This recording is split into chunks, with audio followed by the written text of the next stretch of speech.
Good morning students. आज हम लोग का टॉपिक्स है जैक द्वारा जो जारी किया गया है बीएमटी का मॉडल पेपर, उससे सारे मॉडल्स पेपर को हम लोग बनाएंगे। कोर्स तो हम लोग का कंप्लीट है ना। तो इस मॉडल पेपर से बना लेने के बाद हम लोग का लगने लगेगा हम लोगों को कि एग्जाम जो है सो कितना कंफर्टेबल हो जाएगा, है ना। कि ताकि जैसा ही हम लोग 4-5 क्वेश्चन प्रैक्टिस कर लेंगे तो अच्छा लगेगा, और हमको मतलब वहां जो धड़कन तेज हो जाती है जैसे एग्जाम में डायरेक्ट जाने के बाद, वो कम से कम बिल्कुल नहीं होगा। क्लियर। तो जैसे पहला हम लोग क्वेश्चन देखेंगे कि which term will be 27 the sequence 5 7 9 11 ... तो यहां पर सबसे पहले हमको क्या देखना है कि क्वेश्चन क्या कह रहा है कि कौन सा टर्म जो होगा, which term will be 27, कौन सा टर्म। जैसे ये सीक्वेंस जो बढ़ रहा है, पहला टर्म 5 है, सेकेंड 7 है, 9 है, तो कौन सा टर्म ऐसा आएगा जो 27 होगा, है ना। तो हम सबसे पहले इसको कैसे सॉल्व करेंगे, ये ऑब्जेक्टिव क्वेश्चन है। तो ऑब्जेक्टिव क्वेश्चन तो हम अगर हमको कंफर्म पूरा आइडिया रहेगा तो हम मौखिक भी इसको बना सकते हैं फट से। ऐसे हम कैलकुलेशन मान लेंगे कि लेट Tn nth टर्म जो है इसका ये कितना है 27। अब हम लोग पहले से पढ़ चुके हैं कि nth टर्म का फॉर्मूला क्या होता है, a plus n-1 into d, और this is equal to 27। a is the first term, d is the common difference, है ना। तो यहां से मेरा क्या आएगा बताओ, a यहां मेरा पास a सीक्वेंस में कितना a 5 है, प्लस n तो हमको निकालना है विच टर्म, तो n-1 इंटू डी मेरा कितना आएगा, तो ये देखो T2 माइनस T1, डी कैसे निकलता है जी, T2 minus T1, so this is equal to 7 minus 5, this is equal to 2। तो यहां से डी का वैल्यू कितना आ गया 2 आ गया, दिस इज इक्वल टू 27। अब इसको हम लोग क्या करेंगे, सॉल्व करेंगे। तो n-1 इंटू 2, ये 5 इधर जाके क्या होगा माइनस हो जाएगा, 27 minus 5, this is equal to 22, और दिस इंप्लाइज ये 2 से अगर यहां से 11 काट दो तो n इजिकल टू क्या आ जाएगा, ये -1 इधर जाके क्या हो जाएगा +1 हो जाएगा, तो 11 + 1 दिस इज इक्वल टू 12। ठीक है, करेक्ट। तो ये देखो n का वैल्यू जो निकल गया 12 निकला, इसका मतलब है कि 12वां पद जो होगा 12th टर्म जो होगा वो 27 आएगा इस सीक्वेंस में। ओके, कंफर्म यहां तक कि in an AP if Tn is equal to 3n plus 5 the common difference will be। अब यहां से देखना कॉमन डिफरेंस निकालना है, nth टर्म दिया हुआ है। तो अभी हम लोग कॉमन डिफरेंस के बारे में एपी में क्या जानते हैं कि अगला टर्म में पिछला टर्म को क्या करना, माइनस कर देना।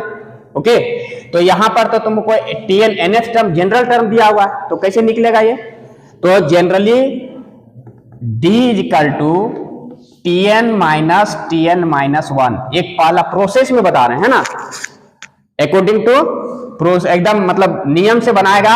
तो देखना ये ऐसे ऑब्जेक्टिव के लिए फिर हम बना देंगे दूसरा रूल से, nth टर्म मतलब और उसका ये n-1th टर्म, n-1th टर्म मतलब इसका पिछला टर्म हो, तो दोनों को माइनस करेंगे। तो देखो यहाँ nth टर्म कितना दिया हुआ है 3n + 5, और यहां से ये जो होगा n-1th, तो यहां पर n के जगह क्या पुट करेंगे, n-1 पुट करेंगे, ये वाला पार्ट।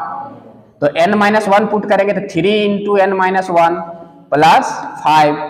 ओके, 3n + 5, यहां पर देखना माइनस, इसको ब्रैकेट हटाएंगे तो ये 3n, ये -3 और ये +5, this is equal to 3n + 5, ये माइनस अंदर गुना करेंगे तो ये -3n, और यहां पर ये दोनों घटेगा कितना 2, और ये माइनस अंदर गुना होगा तो ये -2 आ जाएगा, ये प्लस माइनस 3n कैंसल, अब 5 में 2 माइनस होगा तो कितना बचेगा 3।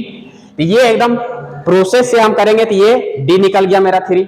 लेकिन ऑब्जेक्टिव तुमको टाइम बचाना है, तो इसके लिए हम क्या करेंगे, फट से एक तो T1 n के जगह यहाँ 1 पुट कर दो, तो 3 × 1 + 5, तो 5 और 3 कितना हो गया 8, T2 निकाल दो, n के जगह 3 × 2 + 5 इजिकल टू 3 दूना 6 5 11, तो d क्या होगा T2 माइनस T1 होगा।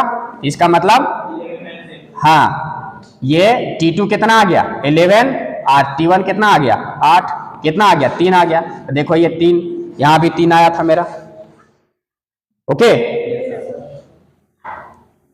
थर्ड क्वेश्चन देखो, इफ 70 के 100 आर इन एपी, यहां क्या कह रहा है कि ये 3 टर्म तुम्हारा दिया हुआ है, ये कह रहा है कि ये जो सीक्वेंस है किसमें है, एपी में है।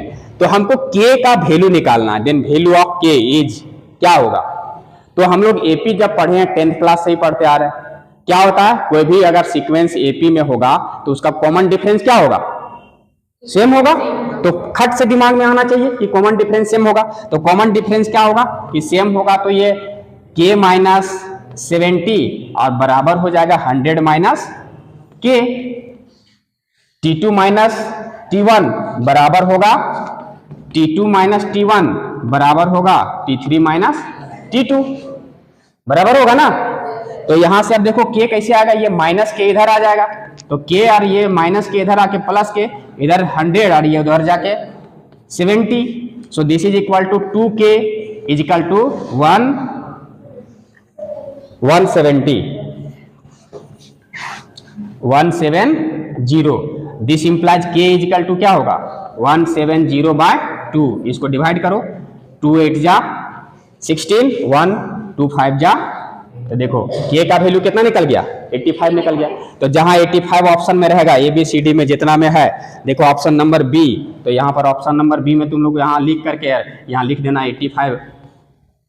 जब भी एग्जाम में बनाओगे तो इस टाइप से ऑप्शन नंबर क्वेश्चन नंबर लिखना, जैसे लिखना है क्वेश्चन नंबर ये 3 का ऑप्शन क्या आया बी आया, बी में क्या ऑप्शन दिया हुआ 85 है ना, इस टाइप से एग्जाम में बना देना। 4th number question, geometric mean of A and B. ये तुम लोग को बताए थे हम कि अगर इफ ए को हमको ज्योमेट्रिक मीन निकालना है, वैसे जैसे मान लो कि ज्योमेट्रिक मीन, तो यहाँ पर ए और बी के बीच में जी है, ए जी बी किस में होगा जीपी में होगा। तो जीपी का चूंकि हम लोग जानते हैं कि कॉमन रेशियो क्या होता है सेम होता है, तो ये T2/T1 बराबर T3/T2। तो यहां से देखो G/A बराबर होगा यहाँ पर B/G। अगर क्रॉस मल्टीप्लाई करेंगे तो ये G² इज इक्वल टू यहाँ से क्या आएगा AB। So this implies G is equal to ये रूट अंडर AB। अब यहाँ रूट AB ऑप्शन में देखेगी, देखो यहाँ ऑप्शन नंबर कितना है C, ऑप्शन नंबर क्या है C, तो C में टिक लगा देना है, यहाँ लिख देना है रूट AB।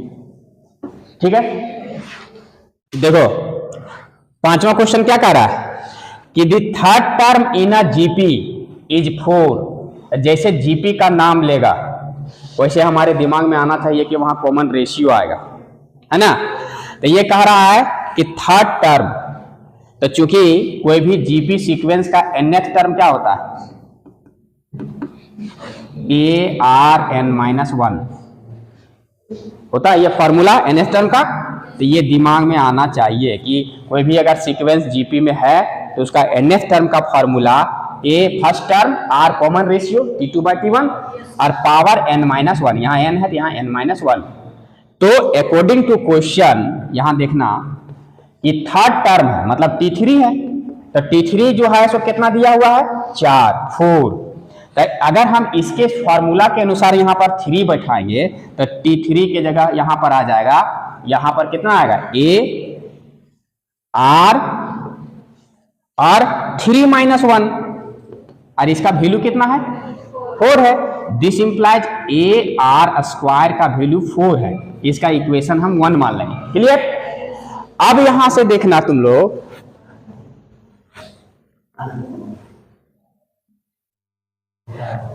कि ये कह रहा है फाइंड, हमको क्या करना है कि the product of first 5 term, product of first 5 term. तो एपी का जो भी आएगा सीक्वेंस वो कैसे आता है AR AR² और AR4, 1 2 3 4 5, इसका प्रोडक्ट हमको निकालना है, प्रोडक्ट ऑफ फर्स्ट 5 टर्म्स, है ना, प्रोडक्ट ऑफ फर्स्ट 5 टर्म्स। तो यहां से यही है, तो यहां देखो एक कितना है 1 2 3 4 5, ए का पावर क्या होगा 5 और बेस सेम रहने से पावर ऐड होता है, तो यहाँ r का पावर हो जाएगा 1 2 3 और 3 6 और 4 10। r का पावर कितना हो जाएगा 10। अब इसमें अगर हम a r स्क्वायर लिखें और ये 5 कॉमन ले लें तो देखो ये 5 और 5 2 10 यहाँ आ जाएगा। अब इसका वैल्यू तुम्हारा कितना आ गया a r स्क्वायर का, यहाँ से फ्रॉम इक्वेशन 1 से 4 का पावर कितना आ गया 5, यहाँ से लिखना फ्रॉम इक्वेशन 1 से यहाँ से। So this is equal to, अब 4 को 5 बार मल्टीप्लाई कर दो, 4 into 4 into 4 into 4 into 4 5 times, तो ये कितना आ जाएगा 4 चौक 16 चौक 64, 64 को हम गुना कर देंगे 4 चौक 16, तो 6 चौक 24, 6 छक 36 और 2 38, 1 4 6, तो 4 12 10, 1024 आएगा। तो इसका आंसर 1024। देखो ऑप्शन नंबर तुम्हारा डी में है, तो ऑप्शन नंबर डी को हम यहाँ 1024 लिख करके क्या करेंगे, टिक लगा देंगे। क्लियर। ये क्वेश्चन नंबर 6 है, इसमें कह रहा है कि the sum of first 5 terms of the series, ये तुम्हारा इज सीरीज कैसे चल रहा है सो देखना, 2 8 32 ऐसे चल रहा है। अब हमको पता करना होगा कि ये एपी में है, जीपी में है, एचपी में है, किस में है। तो सबसे पहले ये सब कैसे पता करते हैं, एपी के लिए हमको देखते हैं कि T2 माइनस T1 और T3 माइनस T2 दोनों सेम होना चाहिए, लेकिन यहाँ ऐसा है नहीं, यहाँ पर जीपी में है। क्यों? क्योंकि T2 बाय T1, अगर इसको सेकेंड टर्म को फर्स्ट टर्म से भाग देंगे तो 4 आएगा, थर्ड टर्म को सेकेंड टर्म से भाग देंगे तो 8 4 जा 32 4 आएगा, सेम आ रहा है ना। तो इसका मतलब हम चेक कर लिए कि 2 8 32 आर इन जीपी, ये जीपी में है। क्यों? क्योंकि T2 बाय T1 बराबर 8 बाय 2 ये भी 4 आया, और T3 बाय T2 32 बाय 8 ये भी 4 आया। इसका मतलब कॉमन रेशियो जब सेम है तो इसका मतलब ये जो है सो जीपी में है। अब अगर जीपी में आ गया तो सम ऑफ फर्स्ट 5 टर्म्स, मतलब S5 का वैल्यू निकालना है। अब S5 का फॉर्मूला क्या होता है, जीपी के n टर्म का Sn का फॉर्मूला क्या होता है बताओ, कौन बताएगा? हाँ वो तो एपी का, हाँ Sn जीपी में, बोलो। हाँ अरे ये भी भूल गई तुम लोग। हाँ हाँ तो एपी का बता रहा, जीपी का A R N minus 1 upon R minus 1, भूल गई तुम लोग।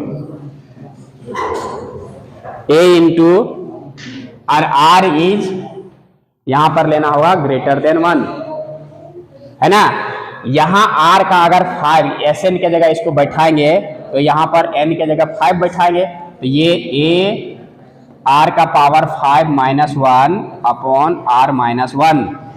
तो यहाँ a के जगह क्या है, यहाँ लिख लो, a बराबर मेरा 2 है, r बराबर 8/2 मतलब 4 है। तो a के जगह यहाँ बैठाएंगे 2 और यहाँ पर 4 का power 5 minus 1 upon r minus 1 मतलब 4 माइनस 1। इसको कैलकुलेट करो, 2 4 को 5 बार मल्टीप्लाई करेंगे तभी है कितना आएगा, हाँ 4 चौक 16, 1024 आया था ना अभी, तो ये 1024 माइनस 1 और बटा 3, तो ये 2 इंटू 1023 बटा 3। अब ये देखो कटेगा कि नहीं, 3 3 9 1 3 चौक 12 कट रहा है, 3 3 9 1 12 3 चौक 12 3 एकम 3, 2 से ये मल्टीप्लाई हुआ तो 2 1 जा 2 4 जा 8 6। तो सम ऑफ 5 टर्म्स S5 का वैल्यू कितना निकल गया 682। तो अब जहां से 682 यहाँ ऑप्शन नंबर ए में दिख रहा है, ऑप्शन नंबर ए में 682, एक खट से तुम लोग क्या करेंगे, टिक लगा देंगे।